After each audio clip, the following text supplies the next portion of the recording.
having a hard time. Hey guys, he's having a hard time. Hey, what's up guys? Shant Janessian here with My Home Group. So today I want to touch on a little bit of a sore subject. I'm going through it right now with one of my clients. They're great clients and it sucks it's happening, but it is part of the business and it does happen more than you think. So we got a low appraisal. And what do we do now? Low appraisal, what happens next? What an appraisal is, if you're buying a property through a bank, not cash, you're getting it financed, they're going to appraise the property to make sure it's worth what the offer price is. Because if it's not worth that, they're not gonna lend you money. So for example, let's come up with a case. A house is offered at $300,000 and you come in, you offer full price, $300,000.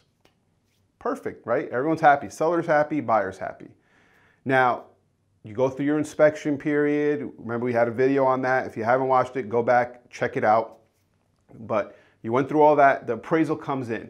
Now, let's say the appraisal comes in at $295, okay? Appraisal comes in $295, you're at $300 with the seller. You both agreed on this $300. So what happens now? You have three options. Option number one, you come up with the $5,000 difference as the buyer. We don't like that option much. Option number two, the seller drops down the $5,000, so from $300 to $295, or you guys come in the middle and meet. Option three is you cancel the deal. Because you're like, hey, I'm not coming out of pocket anymore. They're not gonna reduce it. Deal's canceled. You have a contingency within the contract as far as your appraisal contingency. So if it does come in low, you're able to get out and get your earnest money back. And in previous videos, I've talked about earnest money. So go back and reference that if you don't know what that means. For this video's sake, we'll keep moving forward, but you will get your earnest money back. But you did lose the money you paid for the appraisal because the guy went out, appraised the property. It's usually around $400 or $500, depending on the size of the property. It could be more.